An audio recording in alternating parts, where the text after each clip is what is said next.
이 기름 둥둥 떠다니는 햄버거 핫도그가 들어간 국수를 지금 나보고 먹으라고 하는 거야? 같이 친하게 지내던 외국인에게 한국인 친구가 꼭 먹어봐야 할 음식이 있다면서 권하는데요. 그 음식은 한국의 소울푸드라고 주장을 합니다. 하지만 그 외국인은 헛구역질을 하고는 도저히 먹을 수 없다고 하면서 식당을 뛰쳐나가게 되는데요. 오늘의 사연은 미국인 소피아 씨의 사연입니다.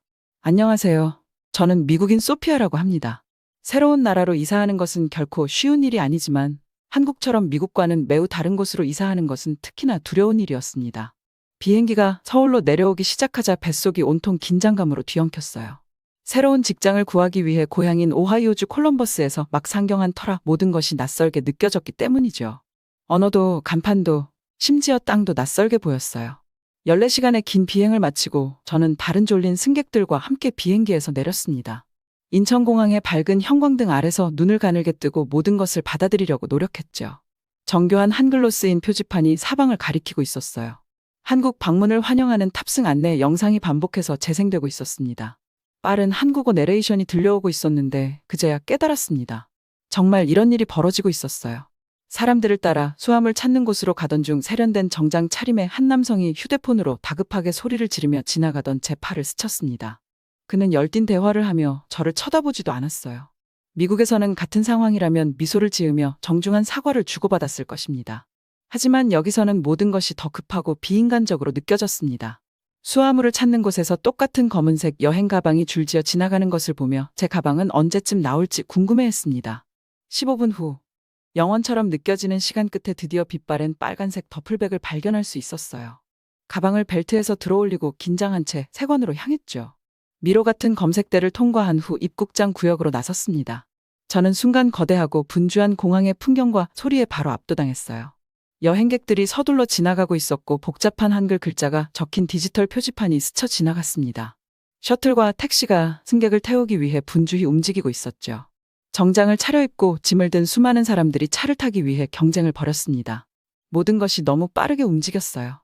제가 떠나왔던 오하이오의 온화한 가을은 어디에서도 찾아볼 수 없었죠. 공항 문을 나서자 늦여름의 더위와 습기가 순식간에 몰려드는 사람들에 의해 증폭되어 저를 덮쳤습니다. 비행기를 타기 위해 선택한 하늘하늘한 원피스와 가디건을 입은 저는 몇 초 만에 땀을 흘리기 시작했어요. 반면에 주변 사람들은 모두 단정하고 깔끔해 보였습니다. 저는 택시를 향해 손을 흔들고 약간 숨이 찬 상태로 택시 안으로 기어 들어갔습니다. 제가 적어둔 새 아파트 주소를 어색하게 발음하려고 하자 운전기사가 신기한 표정을 지었다. 종로구. 나는 더듬거렸다. 운전기사는 정중하게 미소를 지으며 고개를 끄덕이고 운전을 시작했어요. 저는 안도의 한숨을 내쉬며 에어컨의 시원한 바람이 몸을 식혀주는 것을 느꼈습니다. 공항을 빠져나오자 풍경이 더욱 낯설게 느껴졌습니다. 택시는 우뚝 솟은 유리 건물과 세련된 간판으로 둘러싸인 넓은 고속도로를 달렸고 도시의 일부는 타임스퀘어처럼 움직이는 영상으로 깜빡이고 있었어요. 가장 높은 건물이 3층짜리 도서관인 오하이오에 비하면 모든 것이 초현대적이고 미래지향적으로 느껴졌죠. 도심으로 들어서자 동네는 더욱 밀집되어 있었어요. 택시는 상점, 레스토랑, 아파트가 빽빽이 들어선 좁은 거리를 기어가듯 지나갔습니다. 검은 머리의 사람들이 십자형으로 얽힌 전선 그물 아래 인도를 따라 서둘러 걸어가고 있었습니다. 모두들 서두르는 것 같아 보였어요. 한국어의 선율에 맞춰 수다를 떠는 소리가 공기를 가득 채웠습니다. 정교하게 동그라미 한글로 표시된 간판들이 스쳐 지나갔죠. 아줌마 한 명이 스쿠터를 타고 박스를 위태롭게 균형 잡으며 지나가는 것을 구경하며 가다 보니 택시가 멈춰 섰습니다. 여기가 바로 제 새집, 서울이었어요. 1시간 정도 차에 갇혀 있다가 드디어 택시가 목적지인 현대식 고층 아파트 건물 앞에 멈췄어요. 저는 기사에게 돈을 지불하고 밖으로 나와 햇살을 받으며 눈을 깜빡이며 저 멀리 보이는 높은 단지를 올려다보았습니다. 주소는 일치했지만 현실감이 거의 느껴지지 않았어요. 몇 달 동안 이사를 상상하고 계획만 세웠는데 드디어 지금 이곳에 도착했으니까요. 저는 반짝이는 대리석 바닥과 미래지향적인 의자로 장식된 깔끔한 로비에 들어섰어요. 건물을 찾은 후 흠잡을 데 없는 엘리베이터를 타고 8층으로 올라갔습니다. 삐걱거리는 오래된 오하이오 아파트에 비하면 모든 것이 새롭고 첨단 기술처럼 느껴졌어요. 809호실 문은 약속한 대로 열쇠가 이미 자물쇠에 꽂혀 있었어요. 저는 가방을 끌고 안으로 들어가 아직은 낯설지만 새로운 집에 들어섰습니다. 작은 방들이 서로 분리된 특이한 구조였어요. 작은 간이 주방의 거실에서 튀어나와 있었고 좁은 다락방 공간이 모든 것을 내려다보고 있었죠. 샤워실과 화장실은 하나의 매끄러운 욕실에 빽빽이 들어차 있었습니다. 집에 있었다면 제 욕실과 주방은 이 아파트에 2번은 더 들어갔을 거예요. 제 몸은 아직도 오하이오 시간에 머물러 있는 좀비처럼 느껴졌어요. 휴대폰을 확인해보니 오전 7시 30분이었는데. 일요일이라고요? 맞아요. 시차 때문이죠. 너무 지쳐서 짐을 풀지 못한 저는 여행 가방에서 낡은 담요를 꺼내 침실 바닥의 대부분을 차지하는 맨 매트리스 위에 쓰러졌어요. 시차 적응이 시작되면서 한국에서의 첫날은 끝났습니다. 비행기 복장을 그대로 입은 채 이국적인 도시의 소리가 귓가에 울려 퍼지는 가운데 저는 바로 잠이 들었어요. 다음 날 아침, 저는 더욱 혼란스러운 기분으로 잠에서 깨어났어요. 졸린 눈을 깜빡이면서 여기가 어디인지 기억하는데 몇 초가 걸렸죠. 모든 기억이 되살아나면서 저는 침대에 똑바로 앉았습니다. 여기는 한국이었어요. 콜럼버스에서 지구 반 바퀴 떨어진 곳이었죠. 저는 비틀거리며 창문을 열고 처음으로 북적이는 도시의 탁 트인 전망을 감상해 보았습니다. 빽빽하게 들어선 고층 빌딩 사이로 차들이 도로를 질주하고 있었어요. 오토바이가 위험하게 달리는 동안 사람들은 인도를 따라 허겁지겁 뛰어다니고 있었죠. 한글로 쓰인 간판과 광고판이 사방에서 눈에 들어왔습니다. 여기는 진짜 서울이었습니다. 시차 때문에 새벽녘에 잠에서 깼어요. 생필품을 사야겠다는 생각을 하며 욕실에서 샤워를 하고 동네를 둘러볼 준비를 했죠. 여행 가방을 뒤적거리며 새로운 기후에 어느 정도 적응할 수 있는 옷을 찾으려고 노력했어요. 저는 너무 눈에 띄지 않기를 바라며 탱크톱과 청바지를 선택했습니다. 밀집된 도시로 나가자마자 제가 눈에 띄지 않을 방법이 없다는 것을 깨달았습니다. 제 주변에는 날씬한 동양인 얼굴에 매끈한 검은 머리카락을 가진 사람들이 지나갔습니다. 작지 않은 키에 부스스한 금발 컬을 가진 저는 이보다 더 외국인처럼 보일 수 없었어요. 저는 오버사이즈 선글라스를 내리면서 너무 자의식을 느끼지 않으려고 노력했습니다. 다행히 아침을 보내는 동안 아무도 제게 관심을 기울이지 않는 것 같았죠. 휴대폰의 지도를 보며 방향을 잡고 편의점을 찾아 걷기 시작했어요. 한글로 간판이 붙어 있는 상점과 식당이 끝없이 늘어선 길을 지나갔죠. 사무실은 영어로 운영되었지만 한국어를 모르니 여전히 고립된 느낌이 들었습니다. 아무것도 읽거나 이해할 수 없는데 어떻게 길을 찾거나 친구를 사귈 수 있을까요?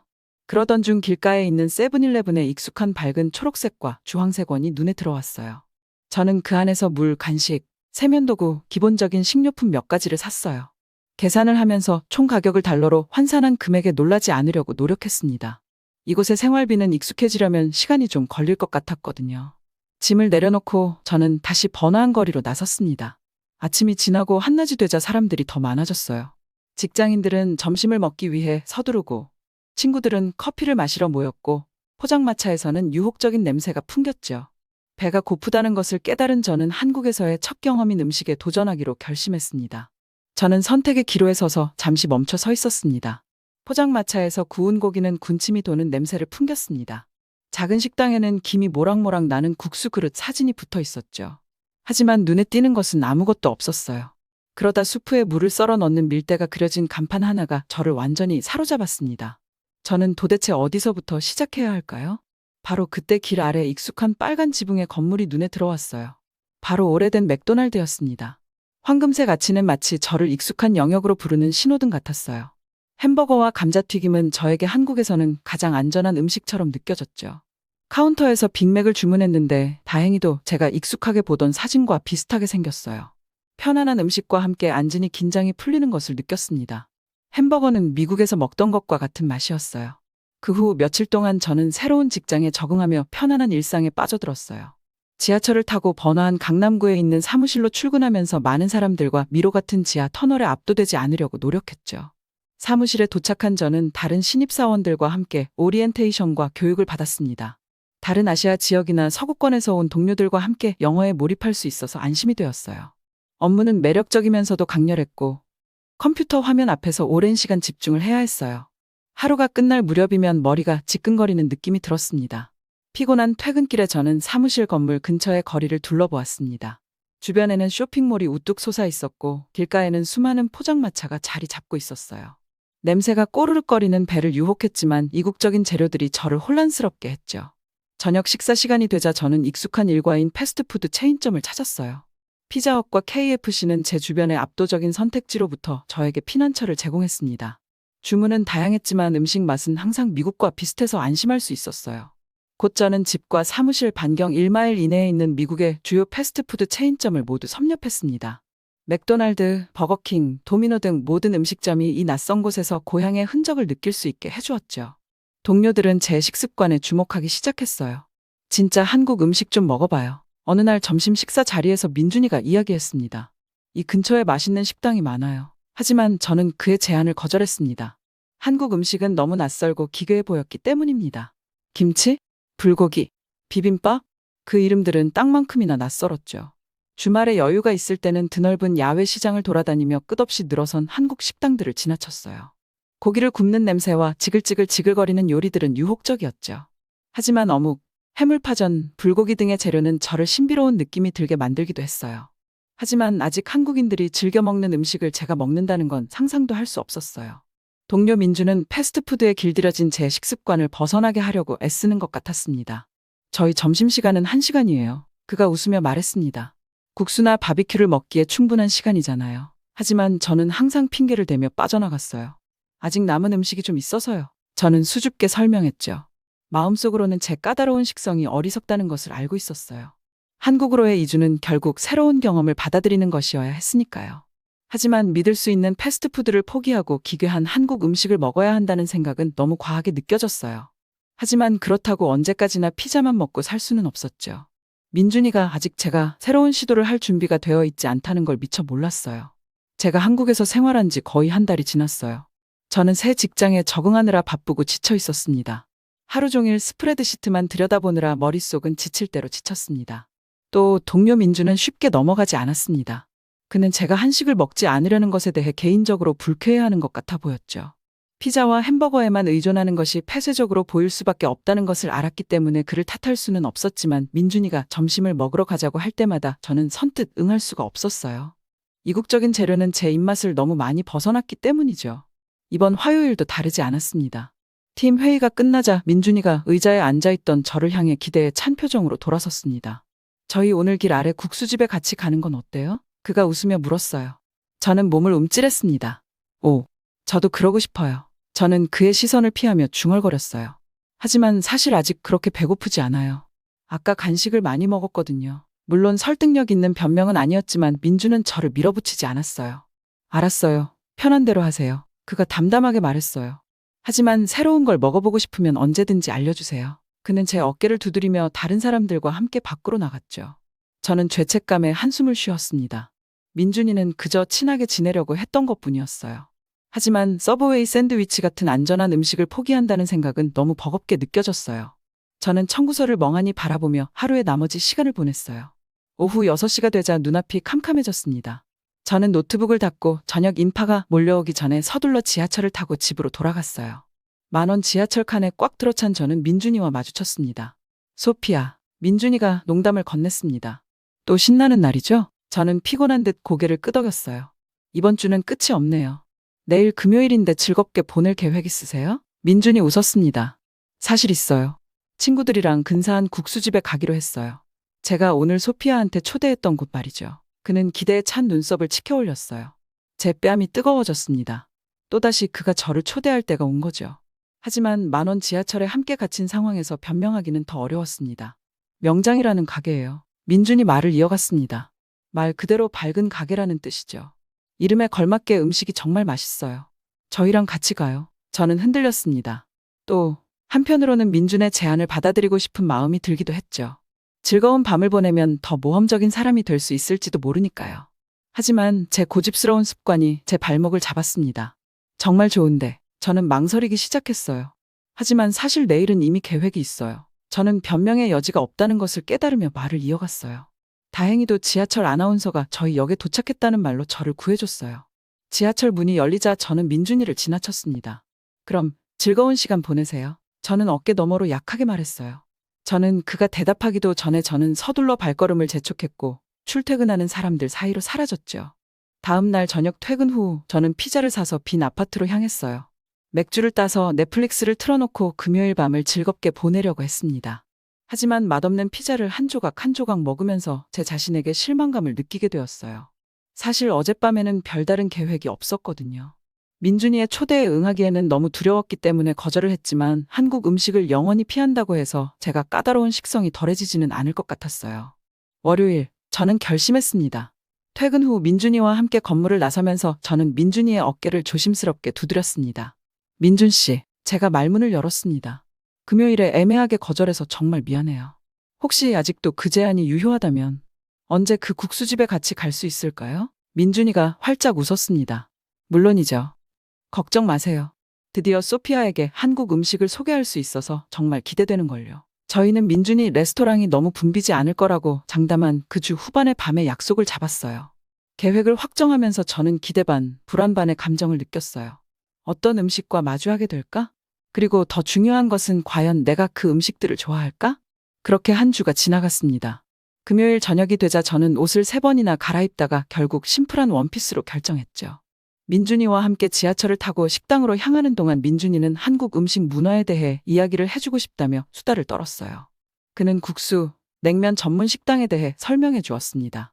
한국의 전통 재료를 사용하지만 정말 독창적이고 제철에 맞는 요리를 만들죠. 민준이 웃으며 말했어요.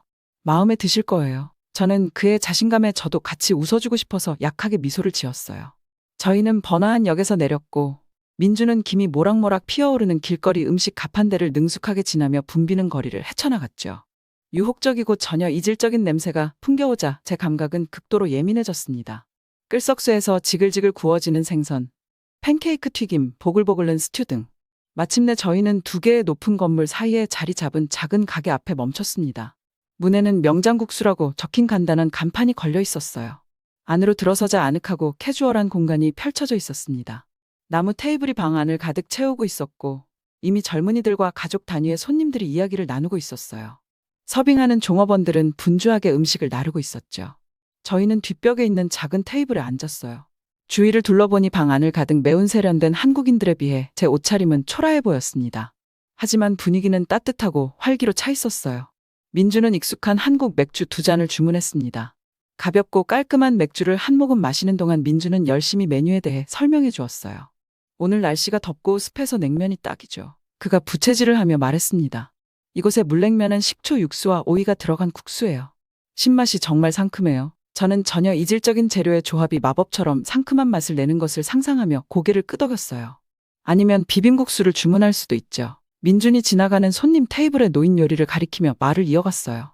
매콤한 소스에 야채가 들어간 국수. 여름에 정말 최고라고 할 수 있어요. 면을 뒤덮은 붉은 소스를 보고 있자니 저는 속이 울렁거렸습니다. 제 입맛을 훨씬 벗어난 것 같아 보였죠. 좀 더 익숙한 것으로 시작하는 게 어떨까요? 저는 소심하게 물었습니다. 평범한 건 없나요? 민주는 고개를 끄덕였습니다. 그럼요. 아주 기본적인 걸로 하죠. 그가 다시 메뉴를 훑어보며 말했어요.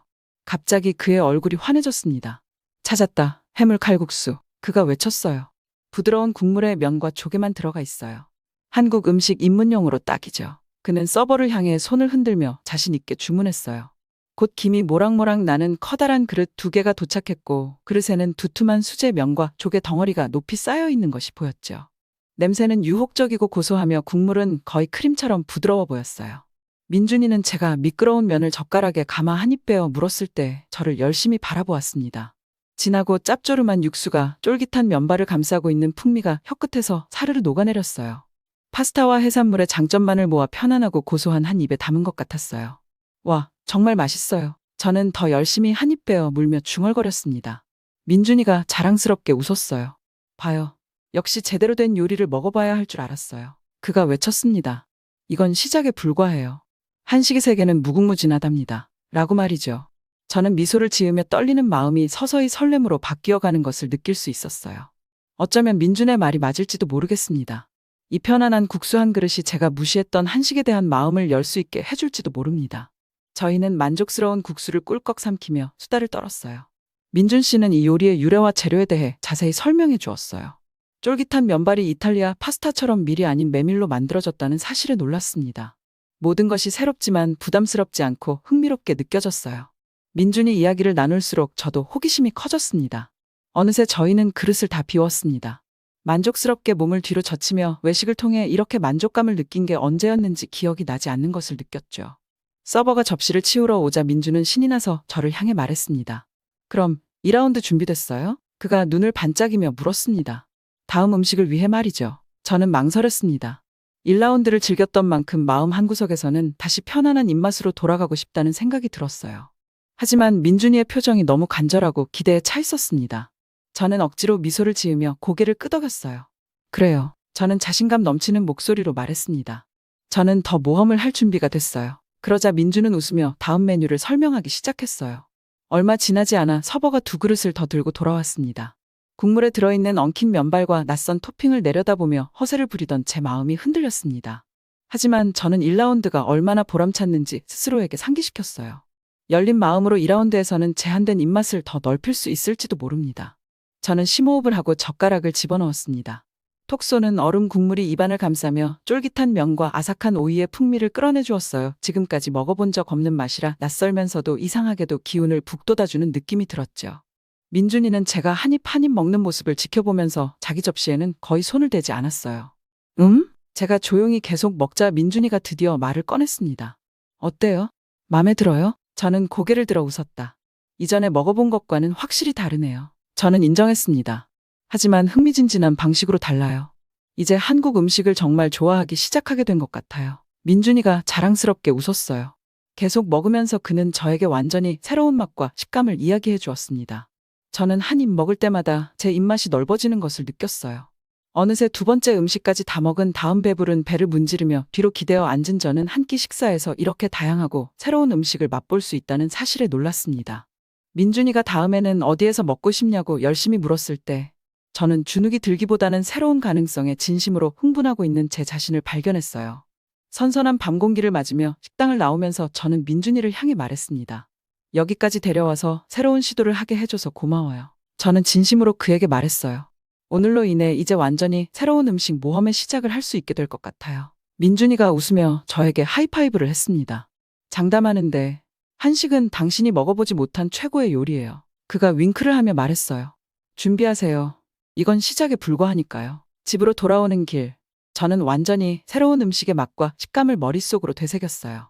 차갑고 쫄깃한 면이 이렇게 매력적일 줄 누가 알았겠어요?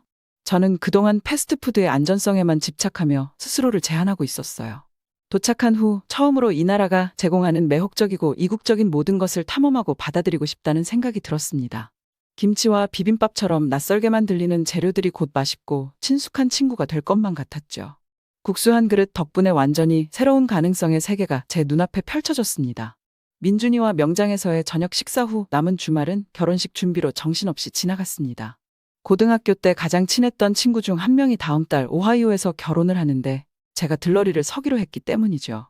월요일 아침, 늦은 밤까지 신부에게 드레스 피팅에 대해 페이스타임을 하고 나서 피곤한 몸을 이끌고 출근했어요.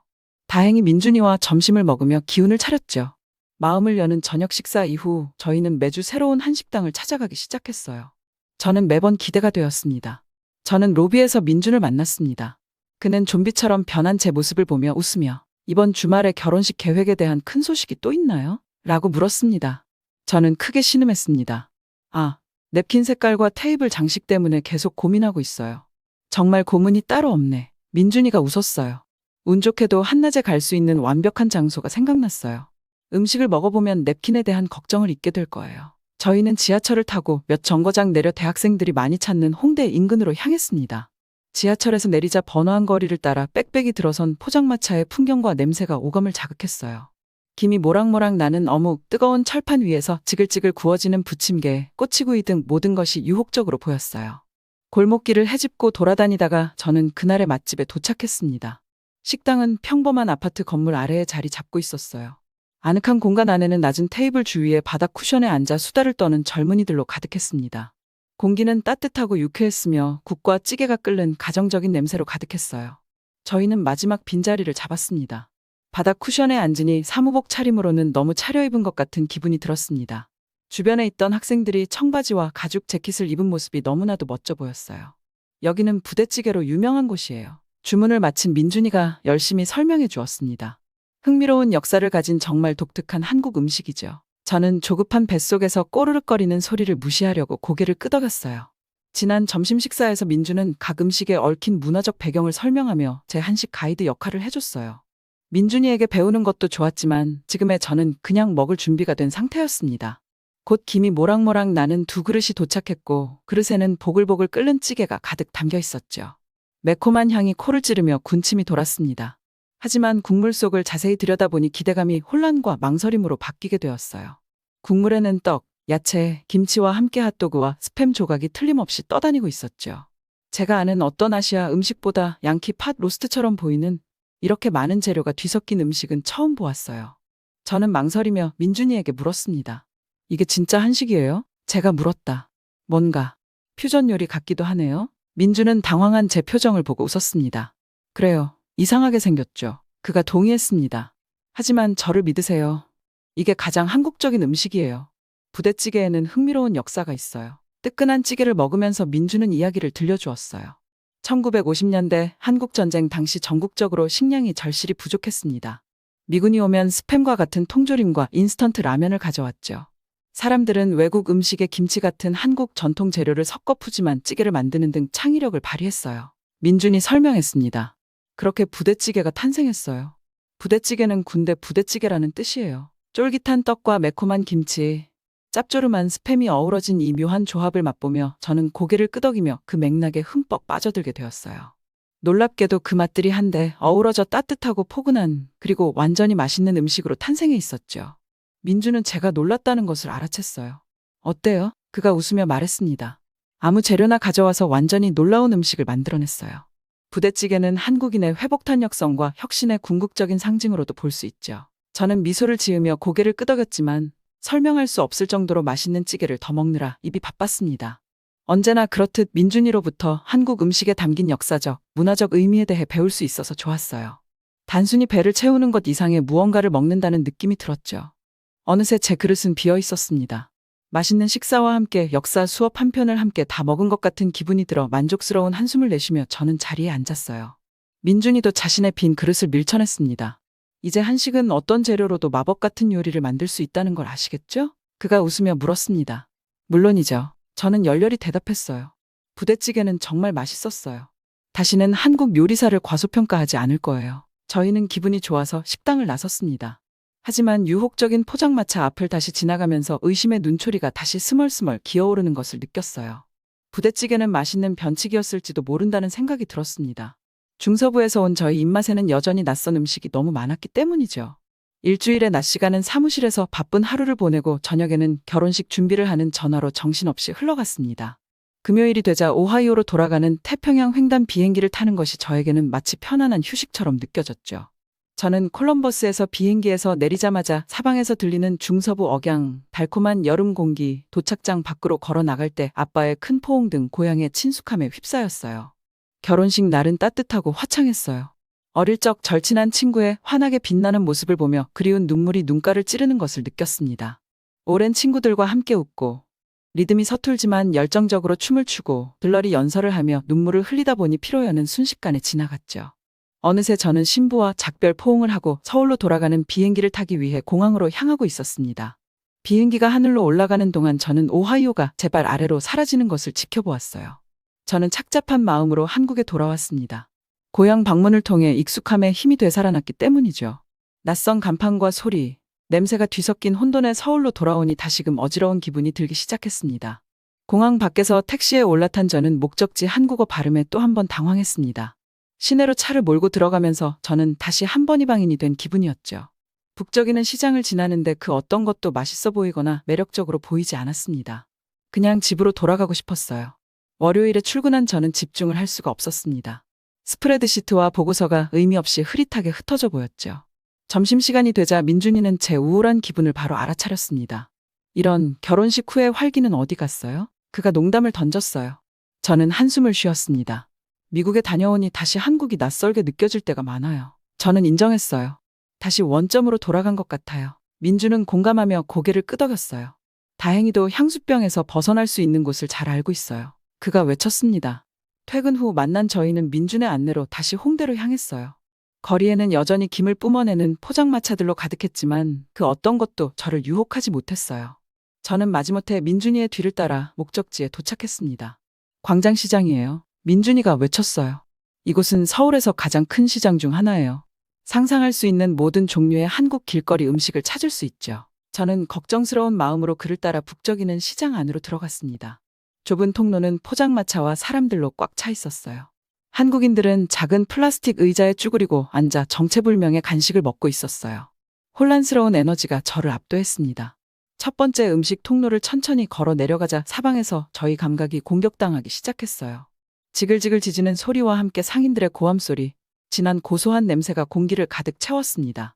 민준이는 지나가는 가판대마다 열심히 간식과 요리를 가리켰어요.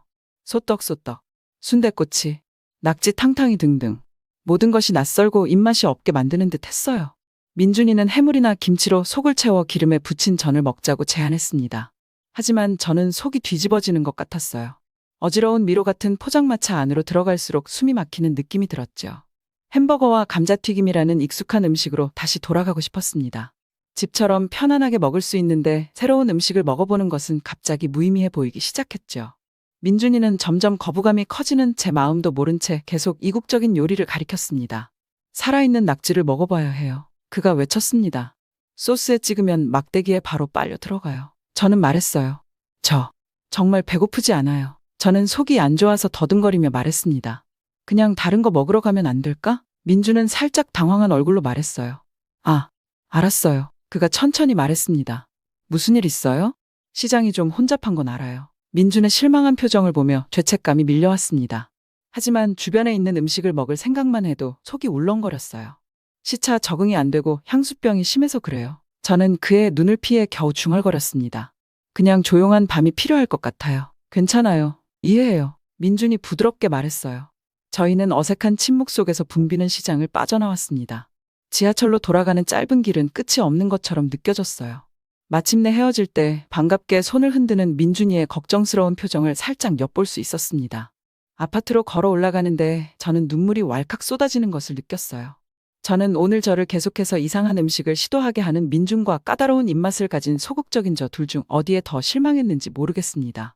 침대에 쓰러져 그날 밤을 머릿속으로 되새겼어요.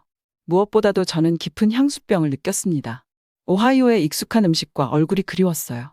새로운 문화를 받아들이려는 노력이 갑자기 무의미하게 느껴졌습니다.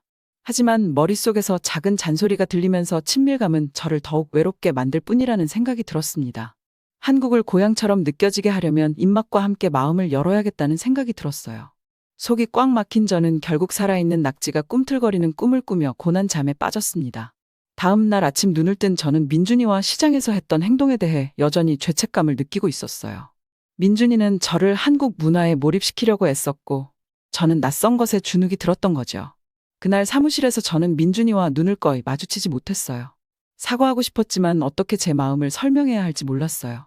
오하이오에 돌아온 후 모든 것이 저에게는 더 복잡해 보였습니다. 하루가 끝날 무렵 민준이가 제 책상 앞으로 다가왔어요. 저기, 어젯밤 일. 그가 머뭇거리며 말을 꺼냈습니다.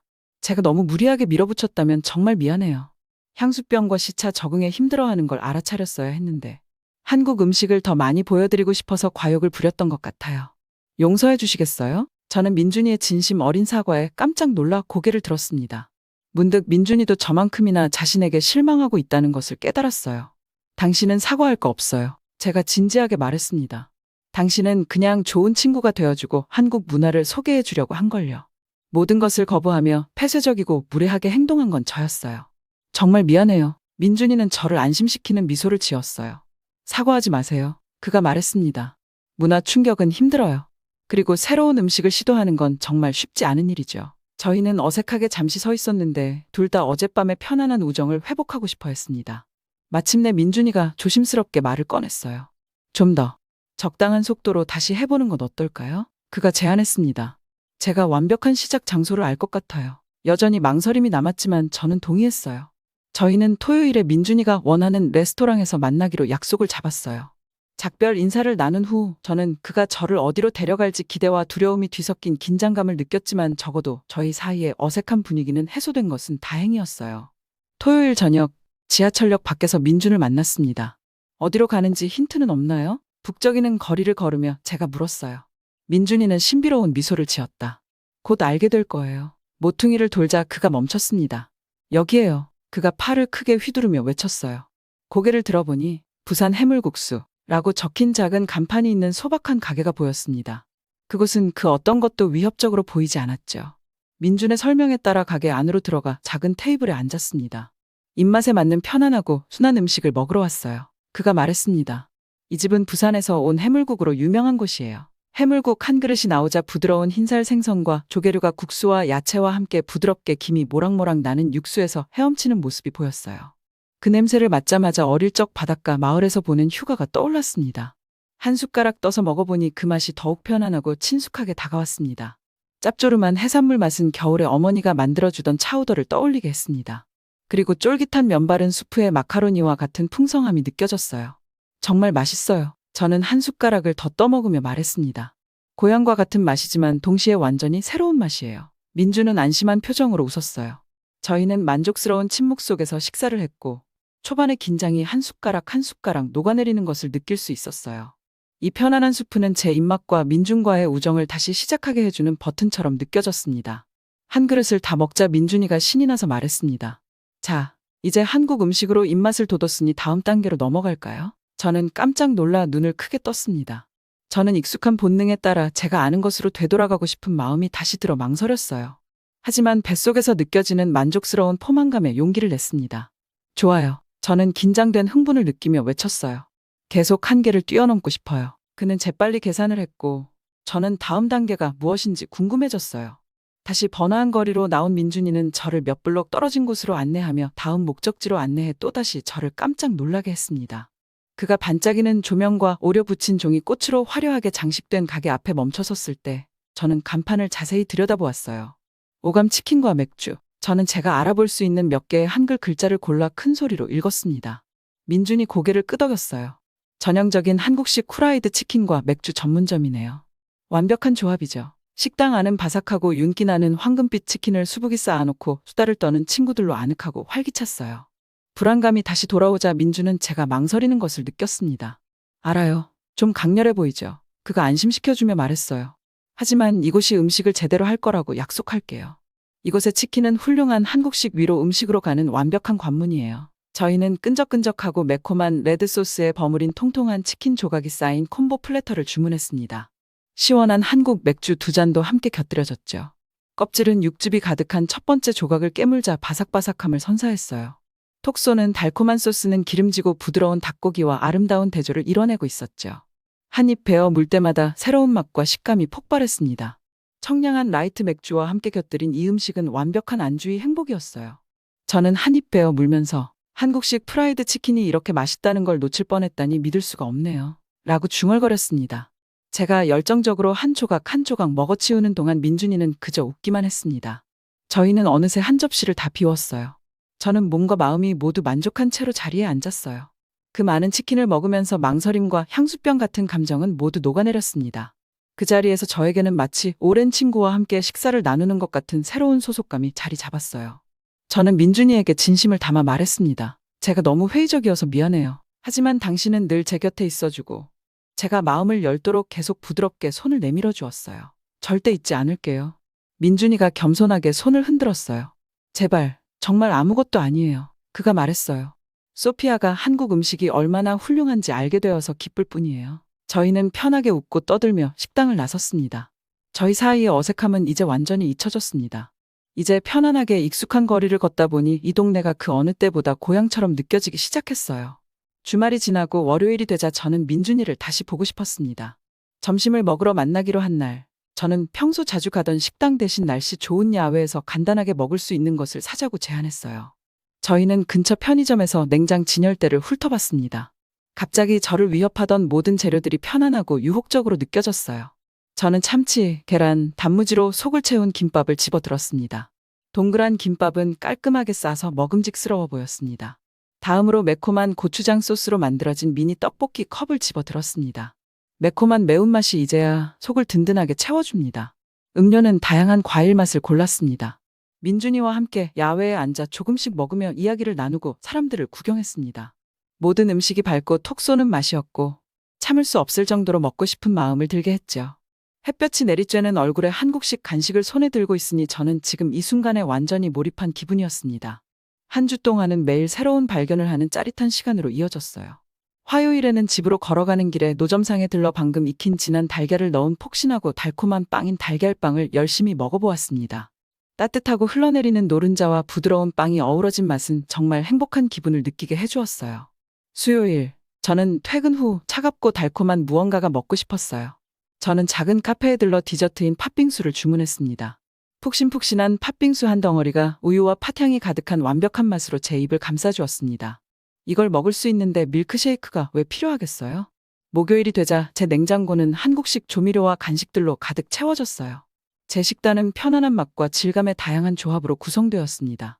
볶음밥에 넣거나 라면에 넣는 새로운 재료 하나하나가 제가 즐겨 먹는 한식에 또 다른 점을 잇는 느낌이었어요. 가장 흥분되는 순간은 토요일 아침에 예기치 않게 찾아왔습니다.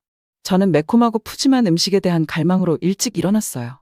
지하철에서 생각에 잠겨 있다가 낯선 동네의 한 정류장에서 충동적으로 내리게 되었습니다. 거리를 헤매다가 저는 앞 창문에서 김이 모락모락 피어오르는 냄비가 있는 작은 식당을 발견했어요.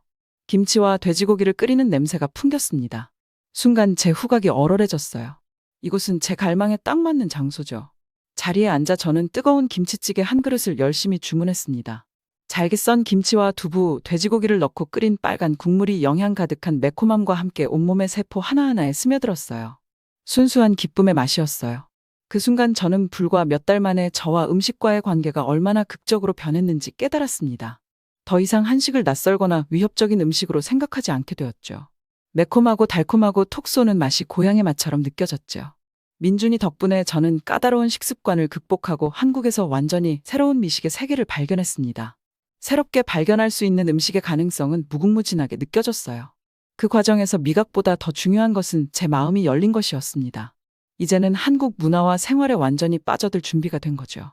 그날 저녁 민준과 함께 저녁 식사를 하며 얼큰한 설렁탕을 함께 하면서 저는 깨달음을 이야기했습니다. 한국 음식을 소개해줘서 정말 감사해요. 제가 진심을 담아 이야기했어요. 민준이는 겸손한 미소를 지었습니다.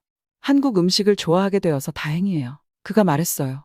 사실 두려움에 맞서고 열린 마음과 마음으로 새로운 것을 시도한 건 당신이에요. 저희는 축하하며 잔을 들고 우정과 문화를 초월한 식사 나눔의 기쁨을 위해 건배를 했어요. 한국 음식에 대한 감사함과 함께 제 세계는 더욱 풍요로워지고 넓어졌습니다. 위에 다른 따뜻한 사연들도 있으니 꼭 시청해주세요. 구독과 좋아요 부탁드릴게요. 끝까지 시청해주셔서 감사합니다. 그럼 내일 또 만나요.